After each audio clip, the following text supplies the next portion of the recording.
Hi అండి, welcome back to our channel. ఇవాళ video వచ్చేసి ఈజీగా అండ్ ఫ్లఫీగా జ్యూసీగా గులాబ్ జామున్స్ ఎలా తయారు చేసుకోవాలో చూసేద్దాం.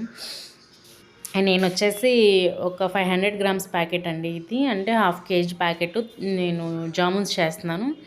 ఇవైతే కాచి చల్లార్చిన పాలండి. అవి ఇదేనండి టిప్పు.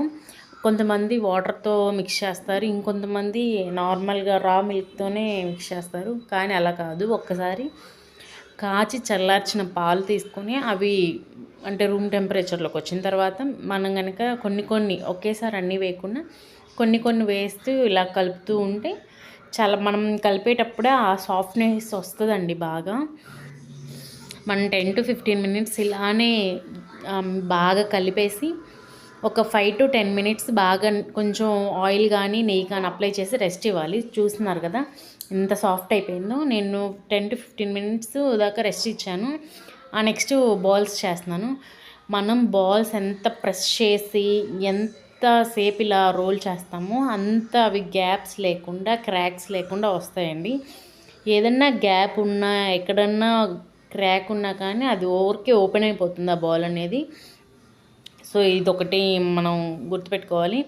మనం ఎప్పటికప్పుడే మనం బాల్స్ చేయడానికి తీసుకున్న పిండి ఏదైతే ఉండితో అది బాగా సాఫ్ట్గా 3 to 4 టైమ్స్ 2 హ్యాండ్స్తో ప్రెస్ చేసి ఆ తర్వాత బాల్ షేప్ చేయాలి. అలా చేస్తూ ఉంటే మనకి ఏ బాల్ క్రాక్ అవ్వదు, ఏది కూడా షేప్ అవుట్ అవ్వకుండా ఉంటుంది. సో ఇలానే నేను అన్ని బాల్స్ చేసి రెడీగా పక్కన పెట్టుకున్నానండి. ఇవి ముందు బాల్స్ అయిపోతే వెంటనే స్టవ్ పెట్టేసి ఆయిల్ అది పెట్టేసుకుంటే ఫ్రై చేసుకోవడం చాలా ఈజీ. ముందు మనం ప్రిపేర్ చేసుకుని పెట్టుకోవాల్సింది బాల్స్. ఇవి రెడీ అయిపోతే వెంటనే ఫ్రై చేసుకోవచ్చు. నెక్స్ట్ ఇంకోటి ఏంటంటే మనం పాకాన్ని కూడా రెడీ చేసుకోవాలి కదా, నేను ఆ ప్రాసెస్ కూడా చూపిస్తాను. నేను ఇక్కడ వాడుతుంది బెల్లం అండి, షుగర్ కాదు. అసలు షుగర్ వాడకుండా బెల్లంతో ఎలా చేయాలో చెప్తున్నాను. చూస్తున్నారు కదా ఎక్కడ క్రాక్స్ లేకుండా ఎంత సాఫ్ట్గా వచ్చాయో బాల్స్.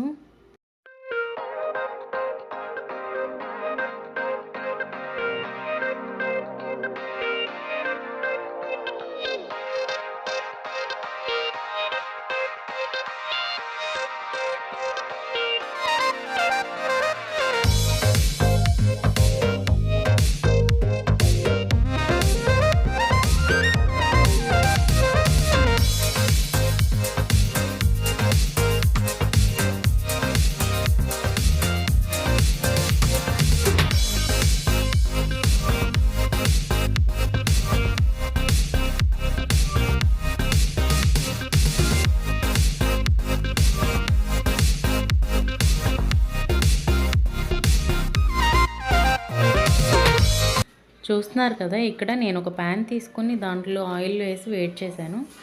ఆయిల్ వేడైన తర్వాత ఫ్లేమ్ని మీడియంకి అడ్జస్ట్ చేసుకొని బాల్స్ ఒక 5 to 10 బాల్స్ దాకా మనకి దాంట్లో పట్టేంత క్వాంటిటీ వేసి చిన్నగా అలా రొటేట్ చేస్తే అవి లోపల దాకా కుక్ అవుతాయి.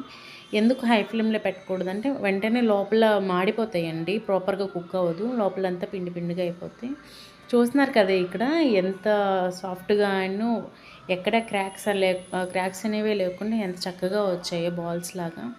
నెక్స్ట్ నేను ఇక్కడ బెల్లం తీసుకొని అంటే మన స్వీట్ని బట్టి వేసుకోవచ్చండి. నేనైతే నాకు ఆ ఫుల్ నేను చూపించాను కదా, ఆ ఫుల్ పట్టింది. మీకు వద్దు అనుకుంటే దాంట్లో కొంచెం తగ్గించేసుకోవచ్చు. బెల్లమే కాబట్టి ప్రాబ్లం ఏమి ఉండదు. కానీ కొంచెం స్వీట్ తక్కువ తినే వాళ్ళు ఉంటారు కదా, సో దట్ వాళ్ళు కొంచెం తక్కువ వేసుకున్నా పర్లేదు.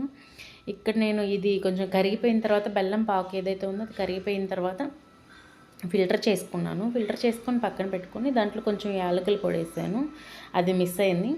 సో దట్ నేను నెక్స్ట్ ఏవైతే కూల్ అయిన బౌల్స్ ఉన్నాయో ఆ జామున్స్ మొత్తం తీసి ఈ పాకంలో వేసాను. ఏదైనా ఒకటి చల్లగా ఉండాలండి, ఒకటి వేడిగా ఉండాలి, అది మాత్రం గుర్తుంచుకొని.